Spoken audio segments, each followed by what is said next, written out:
Time now for sports on 104.7 The Cave. Here's Ned Reynolds. Mike, the intern, Ned Reynolds in the studio, bright and early on a Monday morning. Divisional games, always tough. Just asked the Baltimore Ravens about that, and it wasn't any easier for the Chiefs in Las Vegas yesterday. Was not, and you're right about the Ravens. They got knocked off by the Cleveland Browns in Cleveland. That's the old Browns against the new Browns, and the new Browns come away with an upset victory, but that's not the game we're talking about. We're going out to Las Vegas and the terrific football game between the Chiefs and the Raiders. These are not the thrill-a-minute Kansas City Chiefs that we remember. Patrick Mahomes winging the ball all over the lot and high-scoring games and so forth. This is just a team that is so quick and so strong that they can overpower you, which they do. Case in point, they're 7-0 on the season with a 27-20 victory over the Raiders, who didn't play badly, but they aren't the Raiders of old, and they're a long way from being that. But Kansas City's defense, now get this, here's Gardner Minshew, who is their quarterback, and he's a journeyman quarterback. He can get it done against lesser teams. But against Kansas City, 5 sacks. He went to the turf 5 times and was hurried a whole lot more than that, and really couldn't get his game going. Did throw for 209 yards, but the rushing game, this is incredible in my opinion. Las Vegas rushed for 33 yards. That is all they ran on the ground, 33 yards. Kansas City, that's how they're doing it, folks. And when Spagnuolo puts that defense out there, they are big and they are quick and they are hostile. And they are certainly putting the squash on any of these other teams that they play. Now, that's not to say it's going to continue. The Buffalo Bills have been coming on and playing very well. And some of the other teams, the Chargers, got their offense going now. But when you play Kansas City, you better be ready to play an A-plus game every time out. Mahomes, for instance, had 262 yards and 2 DDs. And the 27-20 game looks close. It really wasn't. The Chiefs had it all the way and come away with a Monday night fight. They'll play again a week from tonight. That'll be fun. Tampa Bay coming into play. The Bucs coming in, not going to be easy. But you know what? Every Sunday, Spag's game plan is just unbelievable. That goal line stop yesterday says everything you've got to say about that defense. They're big and strong and very, very quick. That's what does it. You watch some of these out passes that quarterbacks throw, little flat passes or little zone passes off to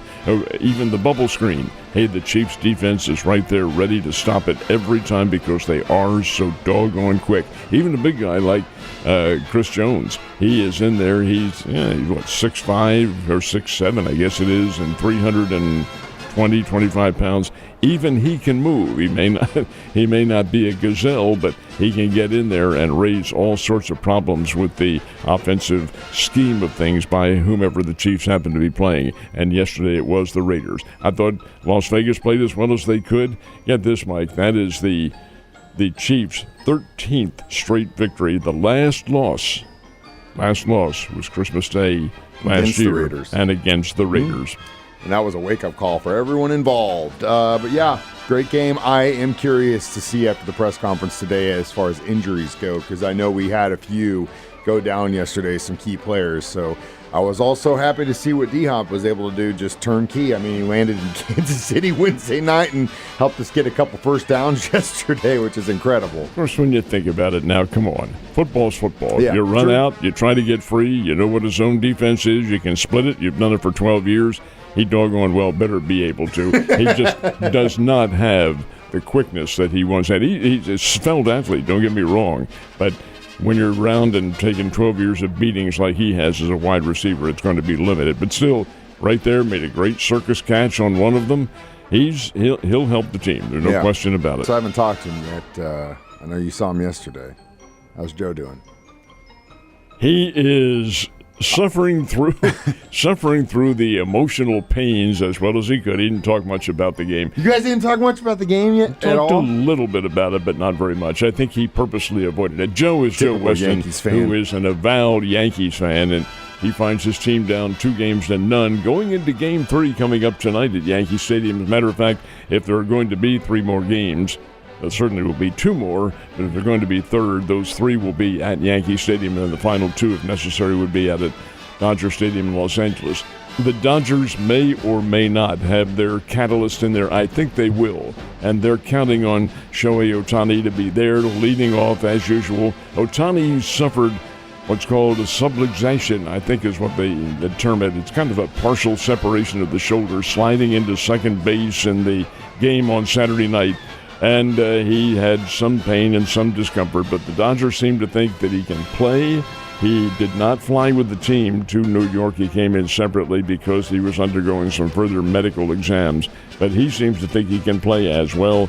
So I don't think there'll be any changes when Game 3 comes up tonight at Yankee Stadium. Yeah, if Ohtani can stand up, that guy's going to be out there. Trust me, these last few games, he's not giving up on this thing Pretty at good all. player, let me tell you. But you know what? Especially considering that, they've got a 2-game pad right now. So depends on what happens tonight in New York. We did have some college football action. The Bears still hot? They are more than that. They're searing. How about 560-some yards, 575 yards of total offense against the University of Northern Iowa up in Cedar Falls in the Unidome. Northern Iowa plays their games indoors, and it is a house of horrors, or has been for the Bears. Now, the Bears come away with the win, 49-42 on Saturday. Both teams, this is a track meet, running up and down the field. And the Bears with that 575 yards, 300 and some of which was running, 200 and some of which was passing. Hey, this is a team that can beat some people. They're very, very good. That is win number 6 in a row. They go for 7 this Saturday when Southern Illinois comes in. The Bears have Southern Illinois, Murray State. That's the team that Missouri opened up with early in the season. Have them on the road. Then they have the 2 tough guys. The Dakotas. That's the Dakotas, North Dakota State, South Dakota State. The North Dakota State is in Fargo, is where they'll play. The South Dakota State, which will be the final game of the season and the final game for the Bears this year, and the final game in the Missouri Valley Conference, that will be at home. The Bears are not eligible to be a part of the postseason playoffs. Otherwise, they would be there. They'd be taking part in it. But because they are changing divisions, going from 1AA to 1A or FCS to FBS, which is a lot of BS as far as I'm concerned, but be that as it may, changing that divisions, the rule is that you cannot participate in postseason for a couple of years. So the Bears are out this year and out next year. But that doesn't dissuade them at all. They want to go out with flying colors. Yeah, they do, and would be great, even though they can't compete in the postseason, to get a win against those Dakotas at the end. Now, Alabama came away with a 34-0 win over Missouri. Alabama's kind of funny. They look like you can make an analogy to a boxing match. They come out in the first quarter and kind of jab around, see where the openings are, then they put you away. They're still a very good football team. Evangel has never lost a game in their conference. This new conference that they joined last year, the Kansas College Athletic Conference, they've never lost. Won yesterday, or Saturday, I should say, 24-21.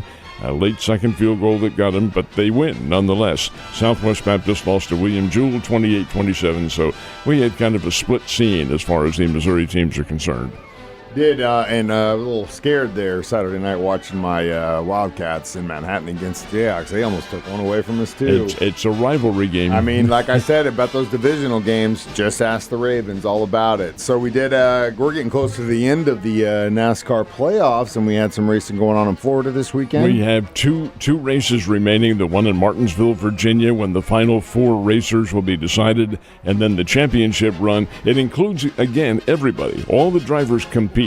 It's just that there are only a few who are eligible for the points championship. The race yesterday, that was an absolute dandy. It was in Homestead, which is a suburb of Miami, and Tyler Reddick took the lead on the final lap and got the win, and he solidified his place in the final 4. So right now it's Tyler Reddick and Joey Logano, who are 2 of the 4 final drivers. The other 2 will be decided next week in Martinsville, Virginia, and then the championship run in Phoenix, and that'll be coming up November 10th, and that is the end of the racing season for 2024. For about a couple weeks, and then they kick things off just down the road. Ned, you have a great day, and I will see you tomorrow.